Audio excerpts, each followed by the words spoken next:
he was very outspoken about it. Who he thinks should be in the Red Bull beside Max. It was him. Now you got the opportunity. You have to take it. Well, maybe we'll see. If he has a couple of shockers, then good old Isaac Hadjar gets a go. Maybe is that it's a merry-go-round. They all just have to keep going. Oh, well. If it continues to go, maybe we have got to go at it, so at some stage,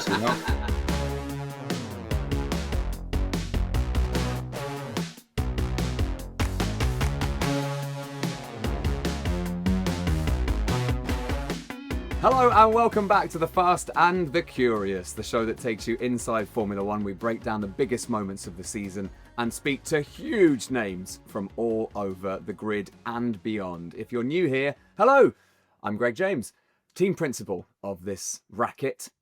Betty Glover is here as well. Christian Hugill is on his way to the Japanese Grand Prix, so he's in the air. And joining us in place of Christian today, actually, I'd say this is we've had a huge early season upgrade. Unbelievable upgrade. Gunter Steiner, welcome back. Thanks for having me. Happy to be back, guys. Yeah, it's lovely to see you. We had such a laugh with you last time, and we've got so much to talk to you about. Before we get into that, Betty, what an amazing chat with Kimi Antonelli, a brilliant chat with Will Buxton about the Liam Lawson stuff. It's been two great episodes. If you missed Kimi Antonelli on the last one, that is available now on YouTube and on our feed. And of course, all the fallout from the Red Bull fallout with Liam Lawson, that is on there as well. Those episodes are flying. So glad people enjoyed those. Gunter, it's never boring, is it? This sport, my God. Yeah, it's never boring, and it's getting more and more unexpected things are happening, keeping on going. You think there must be an end to it, but no, it keeps on giving, a gift which keeps on giving, It keeps on giving. Gunter, I can't wait to hear your thoughts on so many things, in particular, the whole Red Bull saga. But I just want to know, have you met Kimi Antonelli? And if so, what did you make of him? Because I spoke to him for the first time a couple of days ago, and I genuinely thought he was an incredible kid. Like 18 years old, you wouldn't think he was 18. He speaks so well. He's so funny. He's got a brilliant personality. No, you know him better than me. I said hello to him, but never had a conversation. I met his father the first time in Australia. I spoke with his father.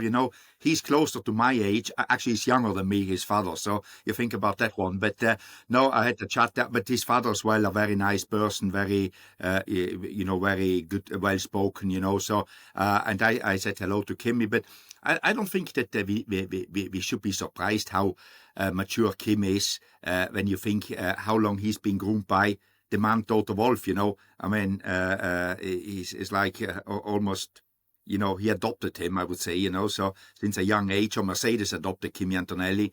And if you come up in these systems, you normally get a good education, he's, as you say, and you grow a lot quicker than normal kids. We actually talked literally about his education, how he was also doing his exams and his homework while being a Formula One driver, which is in itself amusing and also challenging as well for him. But I guess this is as a former team principal yourself, this is the sort of the ideal way of doing it and looking after those drivers and making them feel comfortable. I guess that's it. He's allowed to be himself because he feels at ease in the team. Yeah, and that is the best way to be. Obviously, now in the moment you've got this honeymoon period, and he's very young. Everybody, he goes in with some credit, and if it goes at this plan that he has got success, he comes up getting close to George Russell, performance-wise, everything is good. The problems always come, and I don't want to anticipate problems because it should be all good. It's when the pressure comes up, how do they deal with this, because up to now he was always in good cars in the championships. He did always very well. Last year in F2, he didn't win the championship, but he won, I think, a few races he won, so in the end he had always good results. And the first half of the season, I think there is no real pressure on him. He's 18 years old, we need to think, and it will be fine. But by when the pressure comes, I think he's prepared for it. The thing that I think is so good for Kimi is that he basically was talking to us about his relationship with Toto, and Toto said to Kimi, look, I'm here for you no matter what, anything off the track, we're here, we'll support you. And it just seems that it just allows Kimi to be able to just be himself but make mistakes because he knows he's got that support. And it's interesting because it was interesting having that conversation at this time when it feels like it's a little bit of a contrast to the situation that's happening at Red Bull.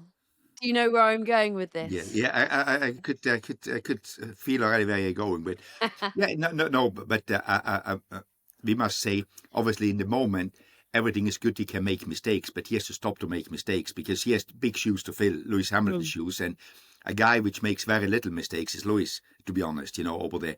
And as I said before, Kimi will be. In the beginning, there is this period where everything is good, but then you need to bring performance. Even if you are supported by Toto in F1, if you don't bring the performance, it's not going to happen. And now to where you went with Liam, I think in the end, we must say that Red Bull didn't kick Liam out. They swapped the seat. I mean, the only team possible to do this is Red Bull. He got lucky there, Maybe it wasn't by design. He got lucky as well a little bit that Red Bull has got two teams and they can put him into the Racing Bulls, which was very good, in my opinion.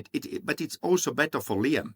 It takes that pressure away of being a teammate to Max Verstappen. I'm really interested to get your thoughts on that move though so soon. Yes, fair enough. They've got another team they can put him into and switch the drivers around, and that's fine. I get that you could look at it as a switch around to look after Liam, but after 2 races, does that not smack of a bit of panic? No, I think that my view on that one is, I think it would have been better in the beginning of the season to put Liam in the Racing Bulls and Yuki in the Red Bull. So at least you get to, that would have been my decision, but obviously Christian and Helmut can decide whatever they do is their team. I don't have a decision there, but now changing it, I think it was the right, because obviously Liam struggled. We can sugarcoat it as much as we want. He struggled because one car can go on the podium, the other car is at the tail end of the classification, So how long you want to put him under pressure? They work with him and they can see maybe the pressure got to him. And to take him out of that one, I think it's never too early, or never. It needed to be done, and they had a good solution there because I think obviously last year they looked at that solution to put Yuki in the Red Bull and Liam in the Racing Bull, So I think it's the right move, and it could even save Liam Lawson's career. Yeah, well, that's what we were hoping on the Fast and the Curious a couple of episodes ago. We were thinking, look, this guy's good. He's clearly a very talented driver, very nice man, got his whole career ahead of him. But surely, with that in mind, they should have seen this coming. They should have surely put him in Racing Bulls, as you said earlier, and Yuki should have been in that seat from the off. Yeah, but they didn't, and now, at least they do now, because I also think what they learned out last year is with Checo. They kept on, we give him another few races, and they didn't get any better. And I think they realized we cannot keep on doing like kicking the can down the road here, like we did with Checo. And Checo, at some stage, I think he was better off to leave the team, because I think driving in the team with Max Verstappen and trying to beat Max Verstappen it's brutal, because I think he can drive. People say, the car is difficult to drive. Yeah, but Max can drive it. I mean, he's ending up on the podium. I mean, this is reality. I mean, we cannot, again, we shouldn't sugarcoat that one. And if he can drive it, his teammates should be able to drive it. And otherwise, we need to find the next one. That's my opinion about it, And I think they did the right thing to save Liam's career. He now has got 22 races to show what he can do in a Racing Bull. And Yuki Tsunoda can show what he can do, because Yuki was quite outspoken about it, that he thinks he should get the Red Bull car, and he wasn't afraid of it to go in there. Yeah, in your opinion, why do you think it's taken them so long to give Yuki this opportunity? I have no idea. I mean, maybe they didn't believe that he can do it, In the beginning, I would say Yuki was immature. His behavior in the team and things like this. We saw some of the runs. It's like coming from a guy which never runs, by the way. So being immature. So, but no, I think they just didn't feel well. But now, as I said, I'm happy for Yuki, because I think he's a good driver, and he has done his bit in Racing Bulls, and now it's like make it or break it. Well, yeah, I was gonna ask what's a good What's a good outcome for Yuki for the rest of the season? What do you think they will see as a success? I think if he can consistently score points and be as close as possible, saying a few tenths of max, that is a good result. And if he's a few tenths of max, he's in the points, but consistently, not just a one-off, How much pressure is he going to be under for this first race, though? Because he knows that he's got to deliver in that Red Bull second seat. We know that that is such a hard position to be in alongside Max Verstappen, and it's his home race. I think, honestly, he enjoys that. I think that pressure, it's pressure, but he's waiting for that pressure. He wanted to do this. You always have to see it like this. I don't know how he feels after the race if it doesn't go his way. I don't know how he deals with that one. But going into it, I think he will be really looking forward to it, to show what he can do. Because as I said before, he was very outspoken about it, who he thinks should be in the Red Bull beside Max. It was him. Now you got the opportunity. You have to take it. Well, maybe we'll see if he has a couple of shockers, then good old Isaac Hadjar gets a go. Maybe is that it's a merry-go-round. They all just have to keep going. Oh, well. If it continues to go, maybe we have got to go at it, So at some stage, Gunter, you'll be getting the call up back to the paddock. Exactly. Yeah. I'd back you for that. I think that would be great. You. I think you'd be brilliant. It's a shame though, because you're about to go and do a tour. But unfortunately, the tour will have to be cancelled if you're part of the Red Bull driving lineup. Exactly. If I'm gonna drive the Red Bull, I mean, the tour comes second. I don't think that will happen. So the tour will be happening, guys. Don't worry. Well, you never know. We're excited about this. We like you. I like the idea of you touring around like a rock star, like a one-man rock band, really, going around just sort of. It's two of us. I've got we are doing it too, because on my own I forget the things what I need to do. So I'm doing it with James, which is the ghostwriter of my books, So I'm doing it with him. He knows me very well, and we are having actually good fun doing it. Yeah, it's called Gunter Steiner Unfiltered Live. You're basically going everywhere. Name a town or city in the UK and the Isle of Man. And Ireland. Let's not forget Ireland. Yeah. I was just having a look at the tour dates and I was like, surely he's going to have a little break for the British Grand Prix. And yes, you are. Of course you are. So very cleverly, you got a weekend off the Grand Prix and then Monday the 7th after the Grand Prix in Northampton, just up the road. Fantastic scheduling. And then on the 9th of July, you're at the Weymouth Pavilion, which is where I saw my first ever live show in the real one. And I saw the Chuckle Brothers. Don't know if you know who they are. The Chuckle Brothers. Yeah. I have no idea who they are. Let me tell you this, Gunter. You love the Chuckle Brothers. Yeah. You would love the Chuckle Brothers. Very Gunter Steiner coded, I'd say. Gunter, it's called Unfiltered. What can you give us an idea of what is involved that is unfiltered?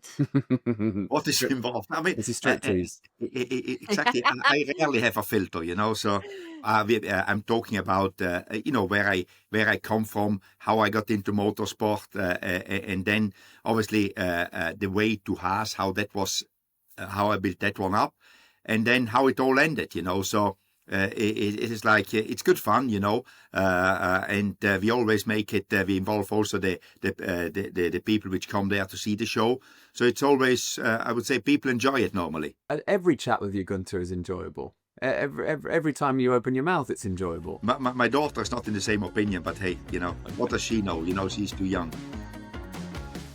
So obviously, you've been watching the season closely to begin with, and it's I can't believe it's only been 2 races and we've had so much drama. It's absolutely incredible.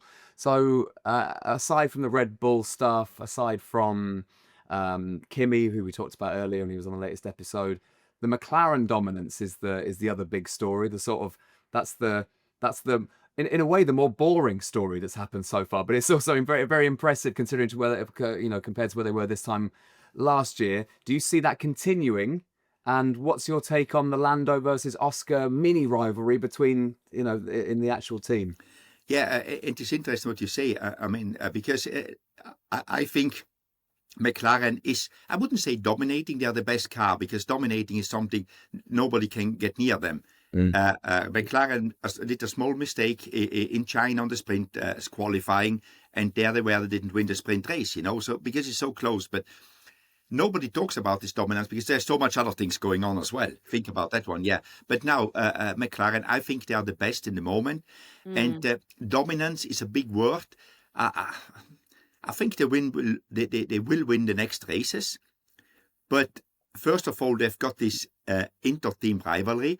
And again, in China, in the race, Lando had issues with his car at the end. It is not like this dominance where you say, oh, we know the winner anyway, Yeah. No, we don't, and this rivalry between them, in the moment, it's all good. They're all matey until somebody decides, I want to be world champion, and then the other one said, I don't let you be world champion because I want to be world champion. And then we go. And then it's very good that there's a team with two, and I always say they are equal drivers, in my opinion. Yeah. They are equal performance-wise, talent-wise. And it's just like who is a little bit more lucky and who is doing a better job at the race weekend. I am buzzing for this weekend, actually, this race, because we're sort of yet to have a full-on battle between the two on the track. Maybe this could be the first time that we sort of see them go wheel to wheel. What do you reckon about that? Yeah, I think you're right. And what we will see also, because Japan, if you take Australia, it's always Australia. I wouldn't say it's a weird race. It's the first race. You don't know how people are prepared and things like this. We saw what is there. China, very strange racetrack, no fast corners, very smooth the surface. So the cars a little bit different to set up than Japan. But in Japan, we will see how good also the whole field is, how it stacks up. And also, I think the two McLarens will fight hard there because all the drivers love Japan. Japan as a racetrack is where you want to race because of it's an exciting track with the high-speed corners. And but I think they will at some stage it will start because I don't think neither of the two will agree to be number two at McLaren or finishing second in the World Championship. So if you had to back one of them, Lando or Oscar, to win the world title, which one would you be backing? Lando and Oscar. I don't know yet. I give them 50-50. Yes, but if I said to you, Gunter, you've got to give me a name right here, right be now. unfiltered. Unfiltered Yeah, Gunter Steiner. I would say Oscar. I agree. I would say Oscar because I think he seems to be a little bit more relaxed. And I saw him when the interview after his pole position. I could see him really happy, enjoying that thing. And I think he wants more of that stuff. So, how do you, as a team principal, how do you manage that? How do you manage those two drivers through this? Because there's a balance, isn't there? They're going to go and do their thing when they're in the car. To a certain extent, they're just their instincts, their winning instincts that's got them to where they are, two of the best drivers in the world.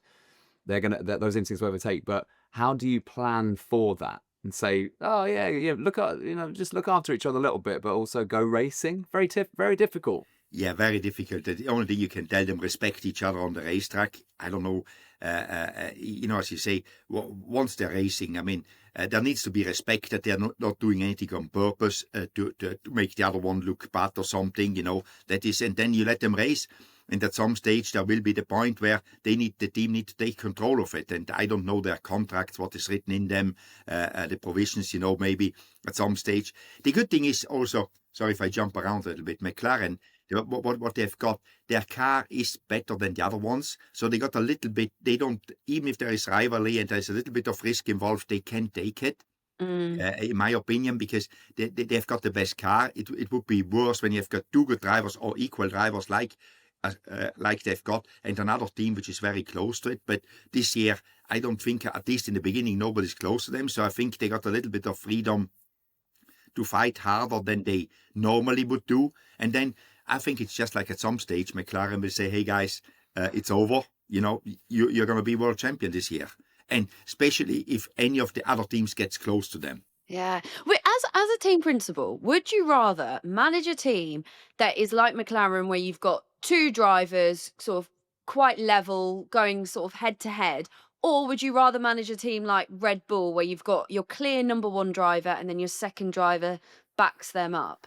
The first, I mean, yeah, if you manage a team and you've got the money and the everything you need, you take the two best drivers you can, and they need to be equal. If you could get the two best drivers in the championship, that's what you want, and then you have to manage it. It's much better, in my opinion, than having a number one. I mean, what Red Bull and Mercedes have got to their advantage, their second driver they are not worse, they're just rookies. So the first year you can calm them down. But if you have a clear number 2 driver, then that you just put the driver in and say, you're number 2, I always think it's difficult to motivate these guys and get the best out of them. If you're number 2 anyway, I'm happy to be second to my teammate, and that is not pushing the team where you want it to be, in my opinion. So it's much better to have 2 very good drivers which fight each other, and then you need to manage it. Sometimes you achieve it, sometimes you don't achieve it, but at least you give yourself the best chance to be successful. Gunther, can I ask you about Haas and how you feel seeing Haas in the points? What's your relationship sort of emotionally and in terms of the sport? What do you make of it all? I would say Haas, except the people, for me, it's like a team like all the other ones now. I'm not emotionally attached to it. I mean, I finished last year, and obviously last year I knew what was happening on the racetrack was a lot down to the people which were around in 23.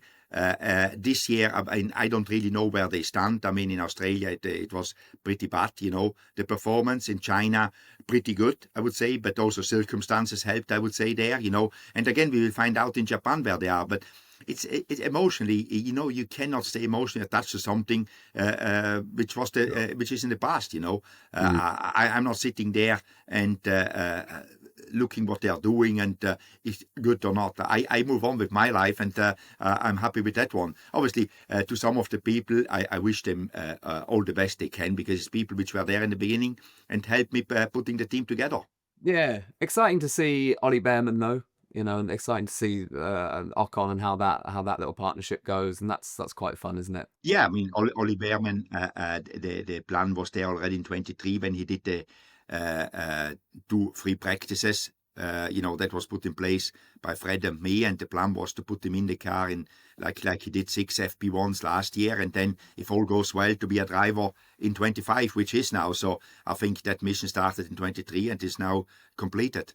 And that amazing race where he just drove for Ferrari and got points. Did he finish 7th? Was that what it was? It was 6 or 7, something like this. Yeah, no. I mean, he's doing good. I mean, and you saw he made mistakes in Australia, but in China he did very well again. Yeah, really well. The one team that we haven't actually mentioned yet that I really want to talk to you about is Ferrari, because I just mentioned Ferrari, but fine. We'll properly mention them, Greg. I'm being silly. They need a big weekend, don't they, Gunter? Yeah. They need something good to happen, because they had a nightmare in China, double disqualification. It means they're 5th in the constructors' standings. What do you think they need to do in Japan? They just need to do what they did in China in the sprint race. As easy as this, they won it, People forget too quick. I mean, I think most of us were surprised that they won the sprint race, that Lewis won the sprint race, which was very good, in my opinion, that he won it. I mean, they won it in qualifying by their strategy. And then, obviously, the main race in China, that double disqualification, was not what they wished for, to put it mildly.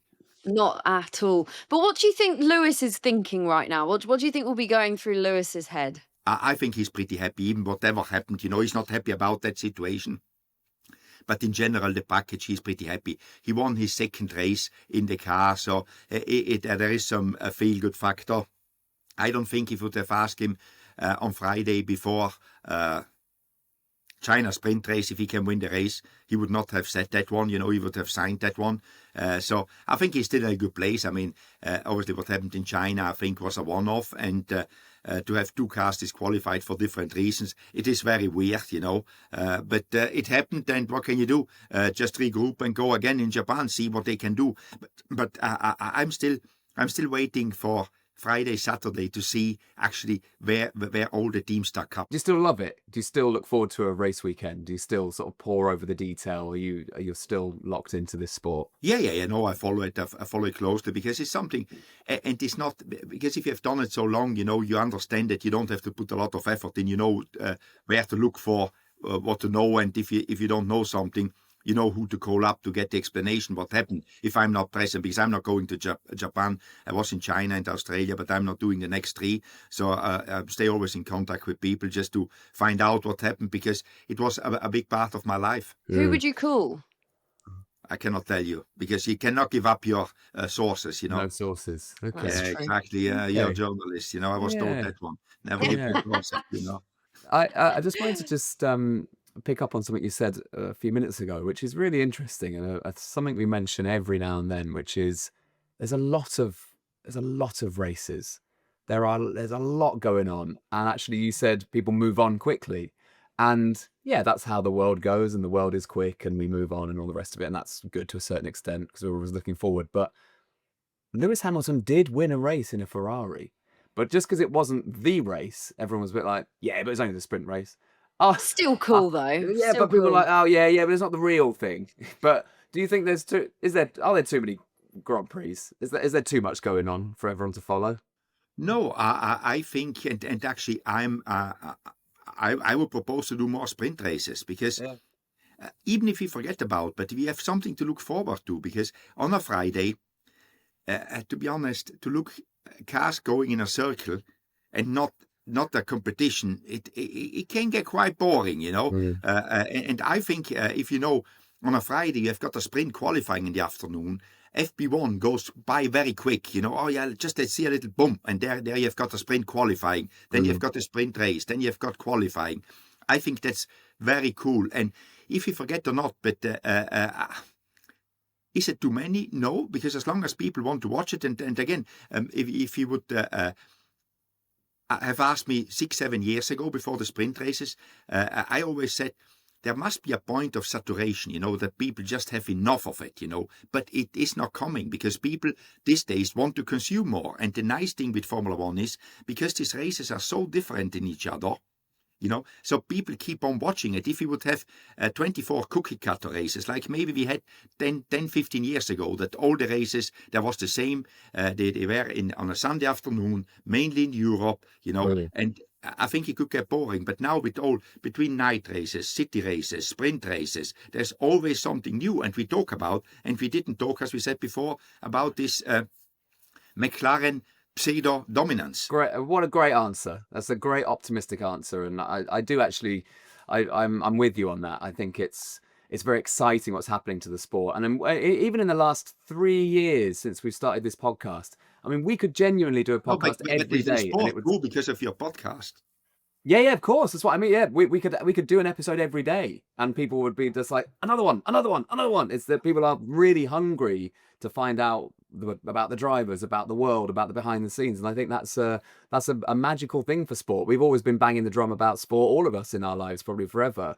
And you just need stories, and you just need something to really ignite the mainstream, I guess. Because you're always going to have the nerds, but you just need it to really burst the bubble, and it has done that, hasn't it? It has. Also, I love the fact that you constantly learn stuff. There's always something that you don't know in Formula One. There's always something that will happen or someone will say something and you're learning constantly. It's amazing. Should we get some predictions, Gunther, before you go? So let's talk about, so Ferrari, it'd be nice to see Lewis and Charles right in the mix. That would be a really nice thing for the weekend, to see Mercedes and McLaren, Ferrari and Red Bull battling it all out. But for the season itself, Can you give us a prediction? What are you thinking? Constructors and champion.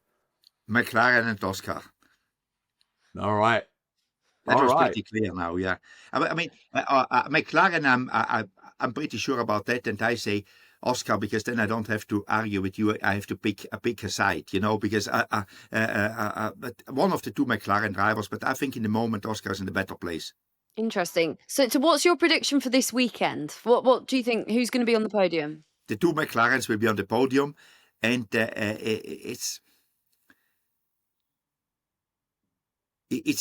for me. It's always between. I think it's between a Mercedes and Max. It's between George and Max, but I would go for Mercedes here. Yeah, George is doing well, consecutive podiums, and not a lot of people notice it. It's quite strange, He finished on the podium, and okay, Mercedes finished first. Okay, that's pretty good, Yeah, he goes under the radar, George, Yeah. doesn't he? He goes under the radar a Yeah. lot. Greg, what's your podium prediction? Well, for this weekend, I keep saying Carlos Sainz just because of just because I want to Just to sort be of different, just be different, but I also sort of I feel like I want to support the underdog now. Someone who was ripped from Ferrari who could have just kept driving for Ferrari. I feel slightly bad for him. But this weekend, I am gonna go Oscar. In my heart, Oscar. He has my Yeah. heart. I love him and I love Lando. But because Oscar was our first ever guest and he's such a great guy and he loves cricket, I'm going to go for him. And he's just you know, he's it. He's doing the thing. He's going to cause an upset. Oh, I agree. I've been saying Oscar that for the whole pre-season and the first 2 races. I'm sticking with Oscar, and I think Lando, Lewis Hamilton. Oh, you think Lewis going to get a podium? Yes. Okay. All right. Let me Maybe. change it then. I'll go for Lewis is going to win. Why are you copying me now? Well, you didn't say Lewis was going to win. You said Oscar was going to win. Yeah, but then Lewis on the podium. Well, I didn't say he was going to be on the podium. Gunter doesn't want to hear us arguing, but I'm changing my mind. Make your mind up, you two. You know, make your mind up. You know. Okay, I'm a contrarian. I'm going to say we're going to forget Oscar. We're going to forget Carlos. Lewis Hamilton's going to win this Grand Prix in Japan. Okay. Right. There we go. There you go. Thank you very much. So up yours, Betty. Up yours. Gunter Steiner, thank you so much for coming back on the Fast and the Curious. Your tickets for Unfiltered Live are on sale now, aren't they? Follow the links on Gunter's Instagram to get them. Good luck with it all. Lots of travelling around the UK. Hope you've We'll have got to go and see it. We'll have to come and see it somewhere. Yeah. We'll come and watch the show. Where should we go? Cambridge Corn Exchange. Where's good? Where are you doing in London? Where's the London show? London. Milton Keynes is doing near Silverstone. Very handy. Yeah, could do Milton Keynes. Yeah, we'll find a date. Yeah, just find one. You know, just find one. Let me know. You know. Yeah, we will. Oh, he's doing the bar. He's doing the Barbican in May the 12th. There you go. That's perfect. good. Nice venue.